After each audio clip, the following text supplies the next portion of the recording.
Samskriti University for excellence in life. BTech Agri BSc lateral entry. Me career అంతా నేను observe చేస్తూనే ఉన్నా దాదాపుగా. అసలు ఆ మొదట టేక్ ఆఫ్ టైం ఎలా నడిచిందండి మీకు? అంటే నాకు అర్థం కాల. అంటే ఆ ప్రతిఘటన తర్వాత వచ్చిన అవకాశాలు కానీ? ప్రతిఘటన తర్వాత ఆ డేట్ నాకు తెలిసి 1985 అక్టోబర్ 11 అనుకుంటాను సినిమా రిలీజ్. దీపక్ మాల్లో రిలీజ్ అయింది హైదరాబాద్లో. దాన్ని ఆనుకునే స్టేట్ బ్యాంక్ ఆఫ్ ఇండియా ఉండేది. రెండిటికి గోడ కూడా ఉండదు, ఈ సైకిల్ స్టాండ్ ఇవన్నీ కామన్. ఓకే. పక్కనే స్టేట్ బ్యాంక్ సేమ్ కాంపౌండ్లో. ఇటు పక్క వెంకటేశ థియేటరు, దాంట్లోనేమో వందే మాత్రం అనే ఓ సినిమా రిలీజ్. దీనికి దానికి 14 రోజులు తేడా. ఇది అఖండమైనటువంటి విజయం, ప్రతిఘటన. ఆ సినిమా చూడటం, రేపు అక్కడ బ్యాంక్ ఒకటి వీడేరా అని చెప్పి ఓ జనం ఎగబట్టడం. ఇప్పట్లాగా సెక్యూరిటీ అంత లేదు కదా అప్పుడు. ఏం లేదు, పైగా మీరు కొత్త నటుడు. ఎవరు వీడని ఓ చూడటానికి వచ్చేవారు. బ్యాంక్ వచ్చేవారా? బ్యాంక్ మీద పడిపోయారు, పక్కనే అసలు మెయిన్ రోడ్డు మీద. ఓకే. ఇప్పుడు అది లోపలికి బిల్డింగ్ కట్టి అక్కడ లోపలికి వెళ్ళింది అనుకుంటా. అంటే నేను అప్పుడు క్యాష్లో ఉండేవాడిని. బ్రాంచ్ మీద పిలిచివన్నీ, నువ్వు ఈ గొడవ వింటారు బాబు, క్యాష్లో ఉన్నావు, నేను పోని గొడవలు అవుతాయని వెనకాల కూర్చోబెట్టాడు నన్ను. ఆయన చూపించాలని మళ్ళీ ఎమ్మడబడేవారు. అప్పుడు నా యూనియన్ వాళ్ళు గొడవ చేసి పక్కన ట్రాన్స్ఫర్ ఇప్పించి హెడ్ ఆఫీస్కి మళ్ళీ పిలిపించుకున్నారు. అక్కడ పని చేయించాను. అక్కడ లోపలికి ఎవరు పెద్ద రారు కదా. అదే, ఇది ఇక్కడంటే థియేటర్ పక్కనే ఉంది కాబట్టి ప్రాబ్లం. పక్కన బాగా ఆనుకునే ఉంటుంది. ఆ టేక్ ఆఫ్ అంటే ఇక అదే పొద్దున్నే ఇక మిడ్ నైట్ స్టార్ అనుకో. ఇక అదే ఓవర్ నైట్ స్టార్. ఇక పొద్దు నుంచి ఇక రోడ్డు మీద తిరగలేను, బయటకు వెళ్ళలేను, ఎవరితో మాట్లాడలేము. అది ఏమిటో ఇక అది ఆ సినిమా అంత విజయం అన్నమాట రామోజీ గారిది. అవును అవును.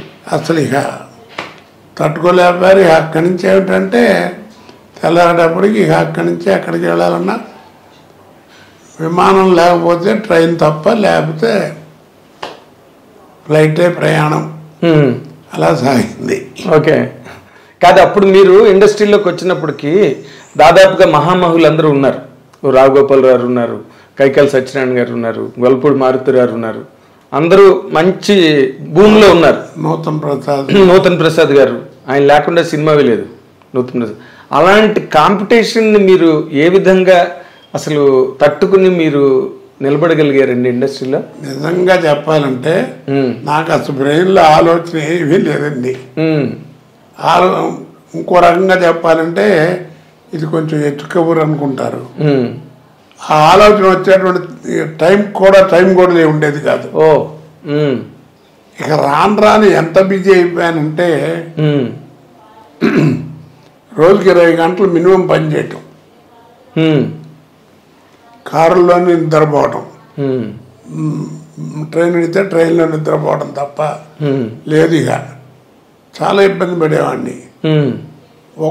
నాకు ఒకసారి ఆశ్చర్యం వేసింది. ఒక 9 రోజులు 10 రోజులు మొత్తం రోజును 3 స్టేట్లో పనిచేశాను. అబ్బా. పొద్దున హైదరాబాదు, మధ్యాహ్నం చెన్నై, ఇప్పుడు చెన్నై కదా, అప్పుడు మద్రాసు, రాత్రికి బెంగళూరు. మళ్ళీ మిడ్ నైట్ ఫ్లైట్ బయలుదేరి హైదరాబాద్ దిగటం, ఎయిర్పోర్ట్లోనే స్నానం చేయటం. అక్కడ ఎయిర్పోర్ట్లో స్నానం, విఐపి లాంజ్ ఉంటుంది కదా. అవును. అంటే అప్పుడు ఇంత ముమ్మరంగా లేదు కదా, సెక్యూరిటీ లేదు, మీడియా పబ్లిక్ క్రేజ్ కూడా అంత లేదు అప్పుడు. అసలు ఈ ఎక్కడ ఉన్నాయి? అవునండి, ఈ ఛానల్ లేవు కదా. అవును. సరే, అక్కడే స్నానం చేసి మళ్ళీ ఇక్కడ షూటింగ్, మళ్ళీ ఇలా నాకు ఆశ్చర్యం వేసింది. ఇంట్లో అందరూ తిట్టం కూడా మొదలెట్టారు, ఎందుకు వచ్చింది ఈ తలకాయ నొప్పి, భోజనానికి కూడా టైం లేకుండా. సరే, ఇక ఆ టైము అప్పుడు నాకు ఒక ఆలోచన వచ్చి అందరితో అంటుండేవాడిని. మొన్న మధ్యన చచ్చిపోయాడు పాపం వేణు అని కమెడియన్, వేణుమాధవ్. వేణుమాధవ్. వాడు ఒక రోజు నువ్వు చికాకు పడుతున్నాడు. ఏంటి వాటిది ఎవరు చేస్తారు ఇది, ఏంటి బాబాయ్ నేను ఎదుర్కొంటూ ఉన్నా, ఏంటి బాబాయ్ నువ్వు మళ్ళీ కంటిన్యూ చేస్తాను, నువ్వు ఉన్నావు అని చెప్పి వాడు పిలుస్తున్నారు, ఇప్పటిదాకా షూటింగ్ చేసి వచ్చాను, 9 గంటలు వస్తుంటే ఇప్పుడు మళ్ళీ కావాలంటారు 2 గంటలు, అది ఇది అని అరిచాడు. నేను కూర్చోబెట్టి ఒక్క మాట చెప్పి అరవబాక, ఆర్టిస్ట్కి టైం వస్తే టైం ఉండదు, ఆర్టిస్ట్కి టైం వస్తే టైం ఉండదు, వాడి జీవితం వాడి చేతిలో ఉండదు. నువ్వు సంపాదిస్తావు, తీసుకొస్తావు, కొంపలో పారేస్తావు, అది నీ అదృష్టం బాగుంటే బెళ్ళం బిడ్డలు జాగ్రత్త దాచుకుని దాన్ని ఇది చేసి భద్రంగా ఏదో వాడుకోవాలి. లేదంటే మీకు తెలియదేమో రకరకాలు పోతుంటాయి. కాబట్టి అలా విసుక్కోబోక, నువ్వు విసుక్కున్నా నీ మీద బ్యాడ్ వస్తుంది తప్ప నీ టైం బాగున్నంత వరకు నీకు ఈ బిజీ లేకుండా ఉండదు. కాబట్టి అలా అనుభవకని అట్లాగా నాకు ఎప్పుడు అదే జ్ఞాపకం వస్తే అందరికీ అదే చెప్తా, టైం వస్తే టైం వద్దు, బీ కేర్ఫుల్. ఆ టైంలో మనం జాగ్రత్తగా ఉండాలి. ఓకే. అయితే మీరు ఆ బిగినింగ్ డేస్లో ఎదురు దెబ్బలు ఏం తినలేదండి? మామూలు కేక్ వాక్ లాగే అయిపోయిందా? బిగినింగు ఓపెనింగు అట్లా రావడం ఒక 2 ఏళ్ళ పాటు 2-3 ఏళ్ళు అలాగే జరిగింది బాగా బిజీగా. మీకు తెలియదు ఏముంది, మీకు తెలిసే ఉంటుంది కదా, మండలాధీశుడు అని ఒక సినిమా చేయించాడు. కృష్ణ గారును చచ్చిపోయాడు హనుమంతరావు వాళ్ళు కూర్చొని పట్టుబట్టి గొడవ చేసి 4 రోజులు ఏఆర్ఎస్ గార్డెన్లో నా బ్యాడ్లకు అప్పుడే ఆయన షూటింగు, నాది ఇంకో సినిమా 2 అదే ఏఆర్ఎస్ గార్డెన్లో మెడ్రాస్లో షూటింగ్. ఎవరిది? ఇంకొకరిది? నాది ఏదో సినిమా జ్ఞాపకం లేదు. ఎన్టీ రామారావుదా? లేదు, నేను మామూలుది. ఈయనది కృష్ణ గారు దాంట్లోనే. Okay okay. ఇద్దరం ఉన్నానని పిలవడం, నాకు షార్ట్ ఖాళీ ఎప్పుడల్లా కూర్చోబెట్టి మోరల్ క్లాసు, నా మాట విను, నువ్వు చెయ్యి, ఎంత పేరు వస్తుందో నీకు తెలియదు, అది ఇది అని గొడవ. కృష్ణ గారు అప్పటికే సినిమా మొదలైంది, భానుమతి గారు కమిటీ అవటం ఇవన్నీ నాకు తెలుస్తుంది అంతా. ఆ డేట్లు చూసేవాడేమో గొడవ, వాడేమో కృష్ణ గారి దగ్గర కొన్నాళ్ళు పని చేశాడు పద్మాలయాల్లో, జ్యోతి ప్రసాద్. వాడు ప్రొడక్షన్ మేనేజర్. చంపేస్తున్నారండి కృష్ణ గారు, నా మాట వినండి, చెయ్యండి, పర్లేదు, ఏమవుతుంది అది ఇది అని. నాకేమో భయం, ఎందుకు మనకి తలకాయ నొప్పి, కాంట్రవర్సీ అని, పైగా పెద్ద ఆయన మీద సినిమా, ముఖ్యమంత్రి. సరే అని చెప్పి భయపడి ఆగుతుంటే ఈ లోపల బ్యాంక్ నుంచి లెటర్స్ రావడం మొదలెట్ని, చేస్తావా లేకపోతే రిజైన్ చేస్తావా, చేస్తా ఇలా అని. సరే అట్టాగా వచ్చింది ఉద్యోగం గురించి, చేద్దాం, సక్సెస్ అయ్యాము ఓకే, లేదంటే మన ఉద్యోగం అనుకుంటుంది, మన బోధానికి కానీ నేను డిసైడ్ అయ్యా చివరికి. సరే కమిట్ అయ్యాను, అది చాలా గ్రాండ్ సక్సెస్ అయింది. బెదవాడలో కూడా కొంచెం దెబ్బలు కూడా తిన్నాను ఆ సినిమాకి. ఎందుకు? అప్పుడు ఖమ్మంలో సినిమా చేస్తున్న పిఎల్ నారాయణ డైరెక్టర్, ఊరేగింపు ఏదో సంథింగ్, ఊరేగింపు అదే సంథింగ్ అదే, ఆ సినిమా చేస్తున్నాను. వాడు పిఎల్ ఊరే ఏమనుకోకరా, రేపు నీకు షూటింగ్ ఉండదు, సారీ అనవసరంగా వేస్ట్ చేస్తున్నా అంటే అన్నాడు. సర్లేరా, అమ్మాయి బెదవాళ్ళ కొత్త కాపురం పెట్టింది, వెళ్ళి చూసి వస్తానన్నా. మంచి పని, ఇంకా దానికంటే ఇంకా శుభ్రంగా పోయిరా అన్నాడు.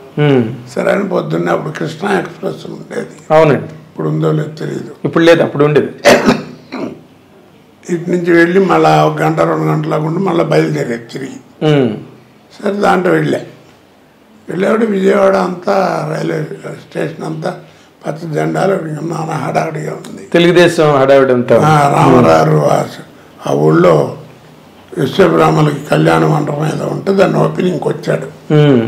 అప్పుడు పేపర్లో కూడా వచ్చింది, పూర్ణ కుంభంతో వాళ్ళు ఇన్వైట్ చేస్తే వెండి దాంతో అది ఆయన తీసుకుని వచ్చేసాడని పేపర్ అంతా చెప్పుకున్నారు జోక్గా.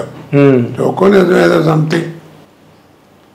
నేను కంగారు పడుతూనే ఉన్నా, అయ్యా బాబోయ్ ఏదో ఈ జెండాలు ఇన్ని ఉన్నాయి, ఎట్లా ఉన్నాయన ఏంటి అనుకుంటూనే ఉన్నాను. ట్రైన్ ఎలా దిగాలని దిగాను, దిక్క తప్పదు కదా. అవును. సరే దిగి ఆ ప్లాట్ఫారం పక్కన ఒక పక్క నుంచున్నా. నెమ్మదిగా నడుచుకుంటూ వచ్చా. ఏంటంటే రామారావు వచ్చారు, వెళుతున్నారు అనేది. ఇదే కృష్ణాకి తిరిగి దానికి వెళ్ళాలి ఆయన.